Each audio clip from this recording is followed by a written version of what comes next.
নমস্কার বন্ধুরা, আজকের এই ভিডিওতে আমি আপনাদের বলবো বাংলাদেশিরা তাদের দেশে চাকরিতে রিজার্ভেশন অর্থাৎ কোটার বিরুদ্ধে কেন গর্জে উঠেছে। সমস্ত কিছু আপনারা আজকের এই ভিডিওতে পুঙ্খানুপুঙ্খভাবে জানতে পারবেন, তাই ভিডিওটি শেষ অবধি দেখবেন এবং অতি অবশ্যই ভিডিওটিকে একটা লাইক করবেন। রাজধানী ঢাকা সহ দেশের বিভিন্ন শহরের দোকানপাট প্রায় বন্ধ এবং কার্যত বন্ধের চেহারা নিয়েছে। বাংলাদেশের সমস্ত কলেজ এবং ইউনিভার্সিটিগুলো অনির্দিষ্টকালের জন্য বন্ধের নির্দেশ দেওয়া হয়েছে সরকার থেকে। আমাদের দেশে অর্থাৎ ভারতবর্ষে আপনারা রিজার্ভেশন নিয়ে প্রায় আন্দোলন অনেক সময় দেখেছেন, কিন্তু সেই আন্দোলন রিজার্ভেশন তুলে দেওয়ার জন্য না, রিজার্ভেশন বাড়ানোর জন্য আমাদের এই দেশে হয়ে থাকে। কিন্তু বাংলাদেশে ঠিক এর উল্টোটি হচ্ছে। বাংলাদেশের মানুষ, বিশেষ করে ছাত্র সমাজ, তাদের দেশে স্বাধীনতার পর থেকে চলে আসা চাকরিতে রিজার্ভেশনের বিরুদ্ধে রাস্তায় নেমেছে। লক্ষ লক্ষ ছাত্রছাত্রী, বিশেষ করে যুব সম্প্রদায়ের মানুষজন, তারা বিশেষ করে রাস্তায় নেমেছে এই রিজার্ভেশন অর্থাৎ এই যে নিয়ম রিজার্ভেশনের, সেটাকে বন্ধ করার জন্য। এই আন্দোলনের জেরে বেশ কিছু মানুষ ইতিমধ্যেই প্রাণ হারিয়েছে। দেশের বিভিন্ন জায়গায় পুলিশ এবং মিলিটারির সাথে তাদের বিভিন্ন জায়গায় সংঘর্ষ বেঁধেছে এবং হতাহতের সংখ্যা অসংখ্য। চলুন আমরা প্রথমেই দেখে নেব বাংলাদেশের সরকারি চাকরিতে কোটা ব্যবস্থা কীরকমভাবে দেওয়া হতো।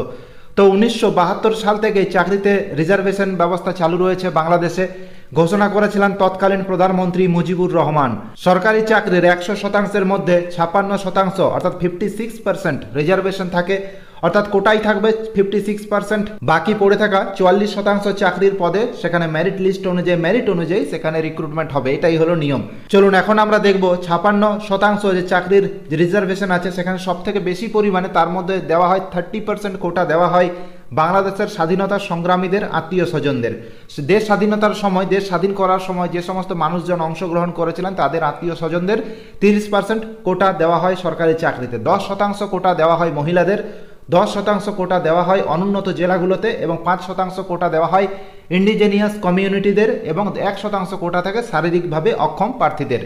বাকি পড়ে থাকা 44% পদে যোগ্যতার উপর নির্ভর করে নিয়োগ হয় সেখানে, অর্থাৎ বেশিরভাগ যে পদের সংখ্যা বা সিট সেখানে আপনাদের রিজার্ভেশনের আন্ডারে আসে, অর্থাৎ 44% মাত্র পড়ে থাকে, যেটাই মেরিটের উপর বেস করে চাকরিতে নিয়োগ করা হয়। 1976, 1985 এবং 1997 সালে দফায় দফায় এই কোটা ব্যবস্থা রদবদল হয় এবং তারপরেও অনেকবার চেঞ্জেস এসেছে। এই সংরক্ষণের বিরুদ্ধে বাংলাদেশের জনগণের প্রথম থেকেই চাপা অসন্তোষ ছিল সবার মনে। আন্দোলনের প্রথম বড় আকার নিয়েছিল 2018 সালে। 2018 সালে সরকার আন্দোলনের চাপে পড়ে এই 56% যে কোটা আছে সেটা সম্পূর্ণভাবে তুলে দিয়েছিল। রাখা হয়েছিল শুধুমাত্র জনজাতিদের 5% এবং প্রতিবন্ধীদের 1% সংরক্ষণ। কিন্তু সংরক্ষণ বাতিলের এই সিদ্ধান্তকে চ্যালেঞ্জ করে 2021 সালে হাইকোর্টে যান সেই সময় কিছু মুক্তিযোদ্ধাদের সন্তান এবং আদালত তাদের পক্ষে রায় দেয়। আদালত পরিষ্কার জানিয়ে দেয় আগের মতো আবার সংরক্ষণ ব্যবস্থা চালু করতে হবে বাংলাদেশে। জুলাই মাসে বাংলাদেশের একটি কোর্ট তাদের একটি কেসের শুনানিতে জানিয়ে দেয় বাংলাদেশের রিজার্ভেশন ব্যবস্থা আগের মতো চালু করতে হবে সরকারি চাকরিতে। ছাত্রছাত্রীরা লাখ লাখ সংখ্যাতে রাস্তায় বেরিয়ে পড়ে এবং আন্দোলন শুরু করতে থাকে। কিছু জায়গায় ভাঙচুর চলে, কিছু জায়গায় অগ্নিসংযোগ, বিভিন্ন রকম কাজকর্ম শুরু হয়ে যায়। আন্দোলনকারীদের মতে বাংলাদেশে এমনিতেই সরকারি চাকরির সংখ্যা কম এবং বিভিন্ন উন্নয়নের জন্য সরকারকে লোন নিতে হচ্ছে বিদেশ থেকে। তাই এরকম অবস্থায় তারা কোনোদিনও এই রিজার্ভেশন সিস্টেমকে মেনে নেবে না এবং এই আন্দোলনকারীরা পরিষ্কার জানিয়ে দেয় কোনোভাবেই 30% কোটা যেটি স্বাধীনতা সংগ্রামীদের, তাদের যে পরিবার, তাদের যে রিলেটিভ তাদেরকে দেওয়া হতো, সেটা তারা বরদাস্ত করবে না। কিন্তু তারা কোনো মতেই 30%-এর এই কোটা তারা রাখতে দেবে না, সেটা তারা পরিষ্কারভাবে তাদের দাবি জানিয়ে দেয়।